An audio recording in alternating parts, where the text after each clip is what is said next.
Actually, do any of you have a credit card? No, Actually, your own? You have Because they're trusting your parents. It's all a debit card. My parents wouldn't let me get a debit card until I was out of their house. But credit cards are slightly different than debit cards. What? Credit and debit cards are different. So debit cards pull the money directly out of your checking account. Credit cards, you pay and then you pay the bill later. Right? So slightly different. So if you don't have a credit card now, your parents probably have one, and if they don't, or you don't, you'll get one eventually. So suppose, yeah, my parents didn't trust me either. So I'm good with money. We were not allowed to get debit cards either because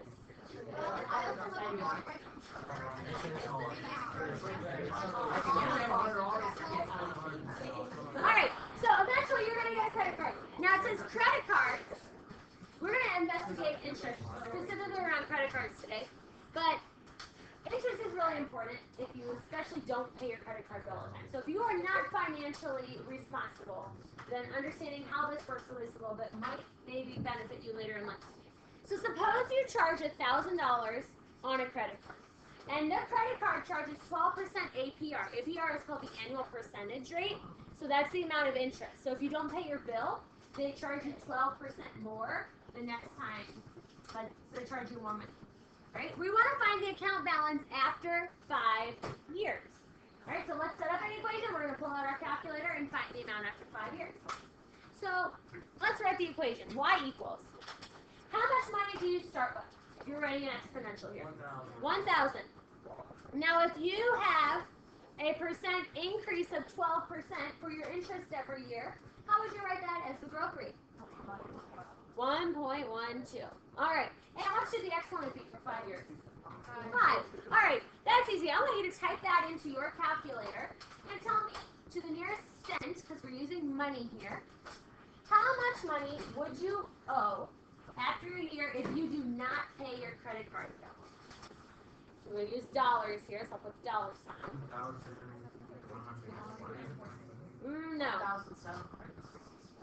162.34. If you do not get that, double check what you typed in. So 1,000 parentheses 1.12 to the fifth. Are we okay with setting that up? Well, you're saying it doesn't tell from state if you don't pay? If you don't pay your credit card for 5 years, if 12% interest, you have $1,000. If you don't pay for 5 years, that's then how much you're going to owe, $1,762. How do you what? You're supposed to pay it off every month. So like if you make a charge, you're supposed to pay it the next month. If you don't pay it the next month, then they charge you interest. So that means you pay more money than what you originally had. Alright, now if interest were charged at 12% APR instead of annually, but semi-annually instead of once a year, the same card would charge 6% interest twice a year. Does that make sense? So if you have 12% for the whole year, but they instead of taking interest one time, they take it twice, you would pay interest twice a year at 6%. That gets you the 12. Now we want to find the account balance after 5 years. So let's write this expression. Okay, so Y equals, we start with $1,000 again. What would be in our parentheses this time? 1.06, because we're doing 6% interest. What's our exponent going to be? 10. Why is it 10?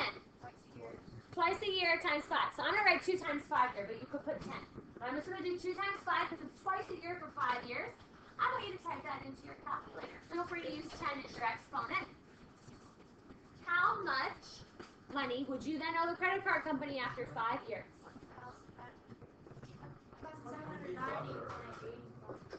Alright, so well, that's what we're going to discover today.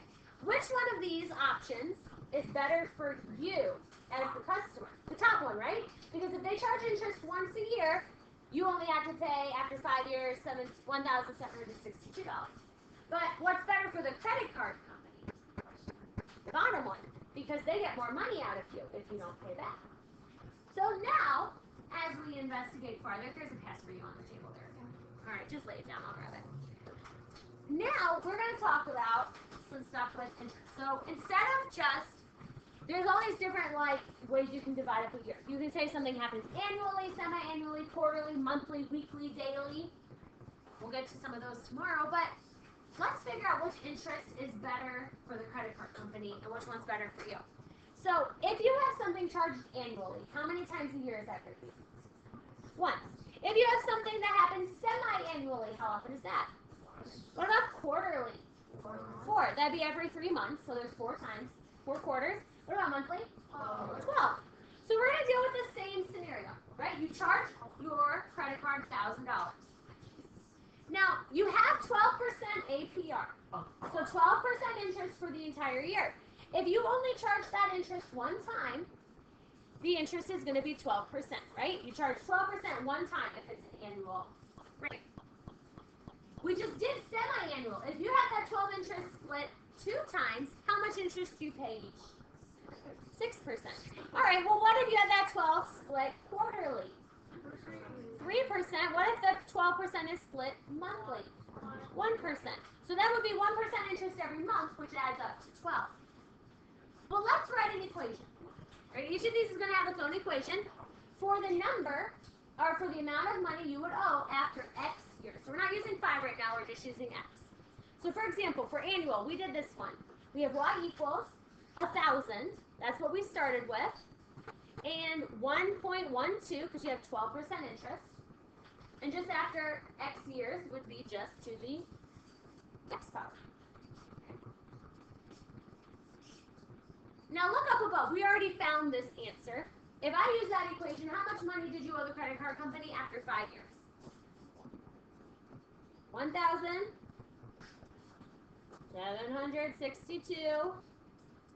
You say it's so exciting. Now semi-annually, we already did this one also. Let's just write it down again.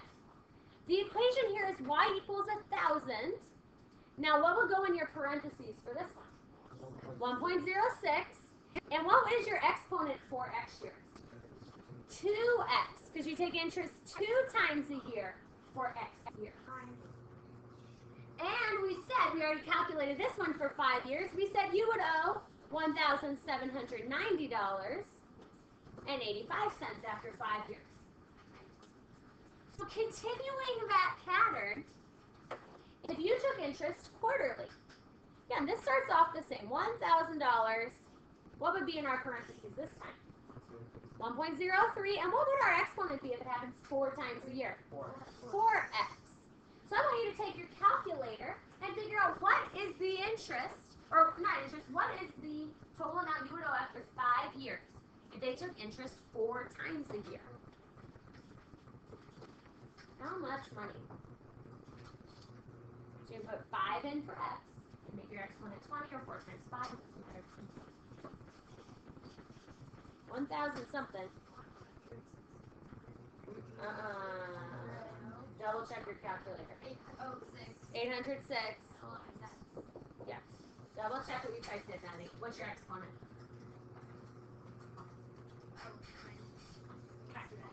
Are we all good with that one? Now, if I had monthly, I would take y equals 1,000. What would be in my parentheses here? 1.01. And what would your exponent be? 12 times, well, here it's just x. It's just 12 times x. But you're going to put 5 in for x. So you got your calculator and calculate for me. And if you already did, what'd you get? 1,816.7. All right. What do you notice? It's going up. So the more times you take interest every year for your credit card company, the money goes up. So before, let's go to number 4. We're going to write a general rule, an expression, or a formula to represent what is happening with finding interest at different amounts of times throughout the year. So we're going to use the letters that they give us. So it says here, we want to write an equation for the account balance A. Right? That's kind of what our y equals. So we're going to do A equals, and that's the account balance, so what you owe on your credit card.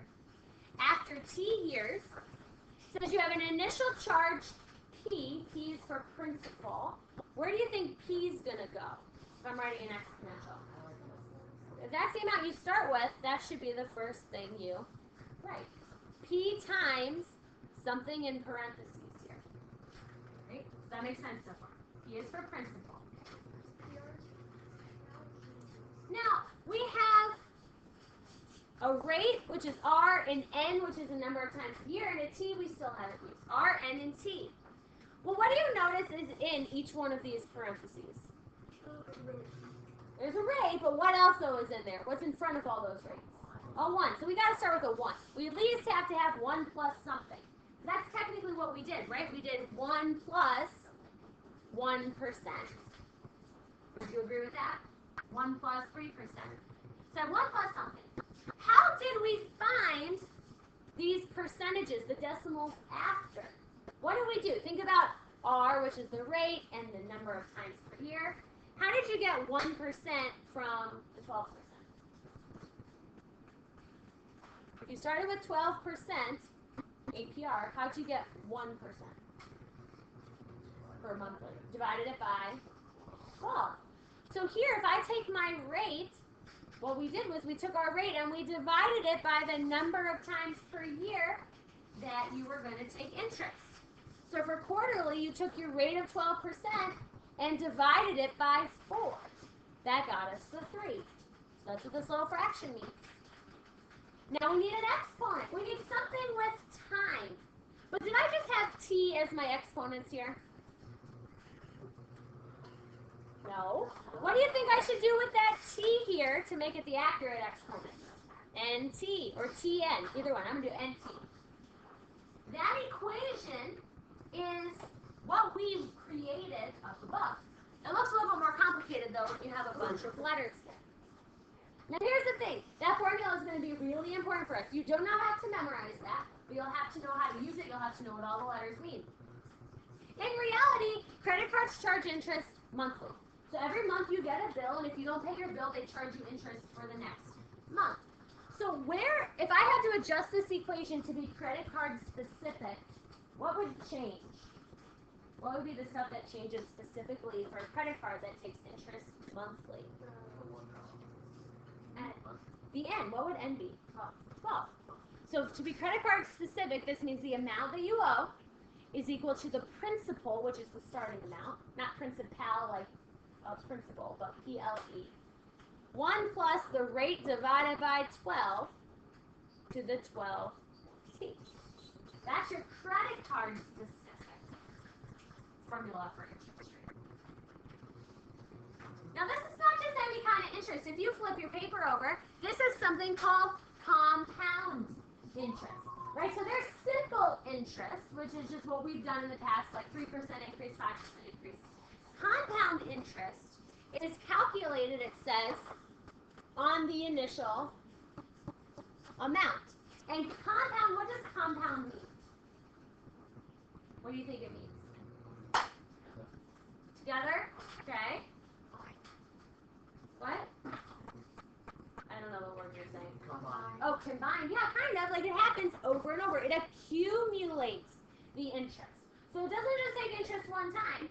If you don't pay your bill, then you pay interest on the new amount after you owe money. So like the money just keeps building and building and building. That's what we call it compound. Compound, like have you heard of like compound fracture or compound mix? Like things are all like piled on top of each other. That's what the interest means. So we notice if I look at this table, what happens the more times you take interest per year? What happens to your account balance? It goes up. So what happens with this compound interest, which we'll then revisit tomorrow, is that if the higher the number of compounding periods, so like 12 times a year is more than 4 times a year, the higher the compound interest. Okay? So we don't like that as consumers because it hurts us. But companies and credit card companies like compound interest because it benefits them. All right, so this is the formula that we just came up with, right? A equals P times 1 plus R over N to the NT power. All these letters are the stuff we talked about. A is the amount you start with. P is the initial amount. R is your interest rate, written as a decimal. And N is the amount of times you take interest. So on your, like when you take your test, when you take your quiz, you'll be given this formula. You won't be given what all these letters mean. You need to know that. And the more you do this, the easier that will be. So let's try a couple simple ones and then we'll switch it up. So for example, you owe $200 on a debt and you have 16% annual percentage rate. So that's your tax for, or the percentage interest for the whole year. How much will you owe after 2 years if you don't make any payments? So we're going to set up this crazy looking expression. We're going to start with A equals. That's what we're trying to find. How much money do you owe? What should go in for P? What's your principal? 200 times. Now in the parentheses, 1 plus,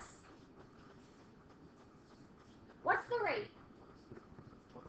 0.16. You got to write 16% as a decimal. And how often do you take interest? It's compounded monthly. So what should be the n on the bottom of the fraction, the denominator? 12. So that's what you have to write inside the parentheses. 1 plus 0.16 over 12. And you need an exponent here. That little corner of the room is being kind of rude right now. They have been like the whole time, like talking, pulling things out of people. All right, what should be my exponent? I have n. How many times are we taking interest? 12 times. And how many years are we working for? 2. So we have all of that. Now we have to type that into our calculators, and we have to type that in very carefully. So there are a couple of ways that you can do that here. Okay. So you can, if you have that fraction feature on your calculator, you can type in 1 plus and then create a fraction. So if you have the alpha y equals enter here, and you are able to create a fraction on your calculator, it makes it not too bad. Why do you have to put it over as well? Well, hold on, I'll go back to that in a second, but we just discovered that. Were you paying attention when we discovered it? Yeah, like on Yeah. Yeah, like the last one. Just because it's compound. Yeah, compound interest is different than simple interest because it's happening like every month instead of just one time. How do you get the fraction? Now, if you have, so try it on yours. If you hit alpha, y equals, enter. Now, if it doesn't work, does anyone not have that ability to make that fraction on their calculator? Everyone has the ability to do that, because if you don't, then I'll show you what you can do. Who doesn't have it? So if it doesn't work, like if you don't have the fraction, since your calculator does order of operations, you could actually just type it in, 1 plus 0.16 divided by 12. Like if you type it in like that, it'll still give you the same answer. Then why do we do it our way? Well, it just depends. Some people like to see the fraction. Not everybody does. So if you don't want to type the fraction, you can just do it this way. So that's why I was going to show you both, because it doesn't matter for these problems. It'll work out the same. What would happen if you didn't do the divide by 12? If you didn't, then you would not get the right answer. That would mean that you took interest 16% one time. Like it wasn't every month. It was just one time for the year for 24 years. Right? But what we discovered in this formula, like when we did this, is saying like we're taking this 3% here. When I look at quarterly, is really happening 4 times for the year. So when you do 3% 4 times, what is that total? The 12. So it adds up to the whole year interest. That's why you have to do 4x because it's happening 4 times. Okay. Good. So you get 200. Was it $274 and something? I don't remember. Yeah. So you know $274.84. Okay. Now, suppose in example 2 that you have $1,500 in a savings account. Savings accounts do compound interest too. And it pays 4.7% interest. How much will be in your account in 25 years if the interest is compounded semi-annually? Okay. So let's write the equation. A equals, you start with how much? 1,500. And then you need to write this whole yucky looking fraction. 1 plus, what's the interest rate written as a decimal? That's 4.7%, but it has to be a decimal. 0.047. Yes, you have to do plus 0.047 over, how many times do you take interest semi-annually? Over 2. Now, if this is happening twice a year for 25 years, your exponent will be 2 for the end times 25. or 50s. So figure out how much money would you have in your savings account if you didn't touch it for 25 years and it just kept earning interest and interest and interest. So make sure that you type that in really carefully. These problems, like setting it up is not too hard, but typing it in is where we make mistakes. It's called human error in statistics. If you take AP Stats in high school, you'll talk about human error. 4,763. Yep. All right. Did anyone not get that? Well, now let's skip number 3. I want to go to number 4. This is what I was warning you about the other day, where we've been solving exponentials and then things get really just like yucky looking. And really, it's not yucky, but it's a lot of writing. Right? This is why it's important to make sure you can do all the solving exponentials really well. So let's see. We deposit. What does deposit mean? Put in. So you put $1,200 into an account that earns 3.6% interest, compounded quarterly. How long will it take for the money in your account to triple? So a couple things are happening here we have to be careful of. First of all, it says how long. What are you looking for here? The time. You're going to be looking and solving for t. T's in the exponent. Now next, we know that we start with $1,200, right? And if we wrote our equation here, we'd have 1,200 times 1 plus. What's 3.6% as a decimal?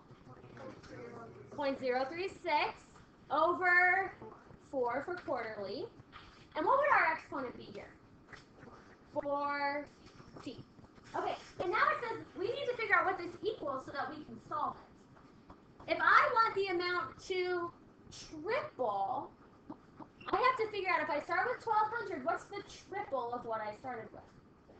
3,600. So we started talking about that yesterday on one of our homework problems. Now we have to solve. The worst part of these, you know how to solve them, is that there's a lot of writing to do. You need to make sure that you write everything down so that when you copy it or type it into your calculator later, you have all the steps. So we'll start by dividing by 1,200. That's an easy first step. And because you knew that 3,600 was the triple, it's 3 equals this whole yucky parenthesis to the 4t. Now what have we done in order to get the t out of the exponent? Throw a log at it. What kind of log do you have to use? The common log. So you need to take the common log of both sides. So you'll have log of 3 equals. Now this whole exponent, 4t, comes down in front times the log of all of this stuff. And you are not going to simplify inside the parentheses because most of the time it's not going to turn into a nice decimal for you. So we're just going to leave it as this whole thing. What would you do next? Divide by the log of all of this.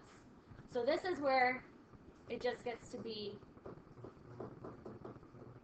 kind of tedious. We have to divide by the log of 1 plus 0.036 divided by 4.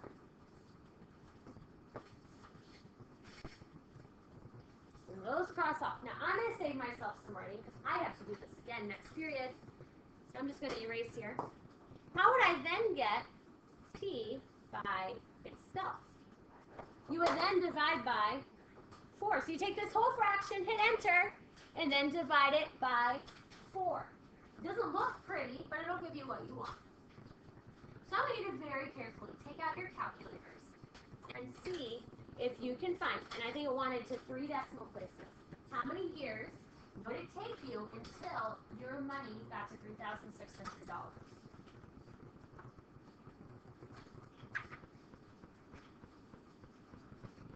I'll only type it in if we need to. Once you get the answer, shout it out. We'll see if we're on the right page. Yeah, 30.654 years. Make sure you put years there because it's a unit. Did anyone not get 30.654? You didn't. It's a typing error. We'll make sure. Did we type it in right, Zach? Do you want me to see?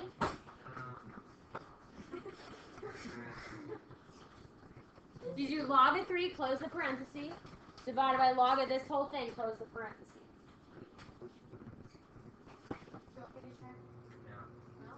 I think I got it. Yeah, that's right. It's wrong.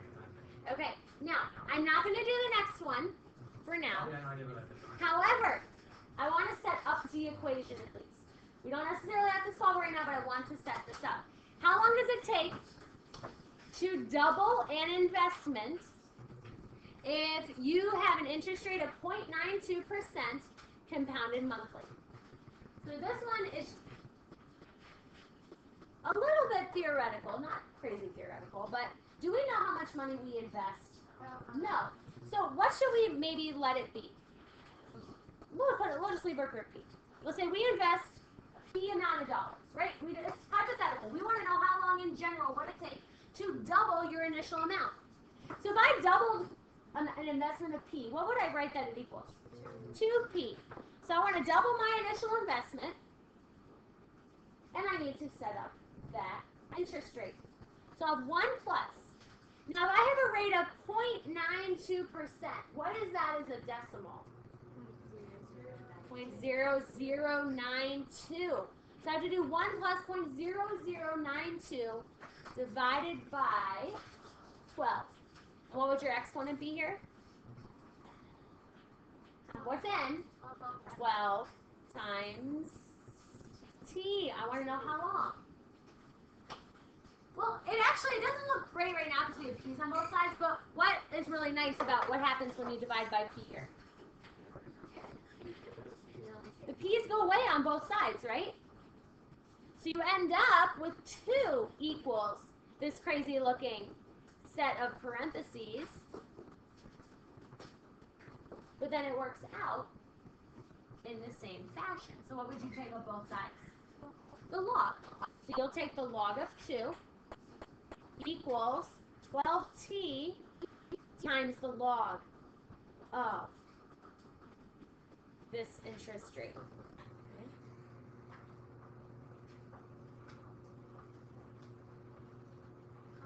And really, I know you know how to solve, but these ones, since they're so yucky looking, you have to make sure you really can type them into the calculator. So if you divide by the log here, we're almost done after this one. I want you to write it all down. So if you are a large handwriting person, you might want to shrink it down for this stuff. So those logs go away on the right, and then what do you end up dividing by after? Dividing by 12. I want you to tell me, in general, if you put money into an account that earned 0.92% interest, how long would it take to get twice what you put in? Yeah, 0.371. We're going to go to 3 decimals. That's a long time, right? I don't know if I'll be alive in 75 years. That's morbid, right? Whatever. It is. But that's a long time. But that's how you do that one. All right, we go with the formula. Tomorrow we're going to talk about something called a dastardly scheme.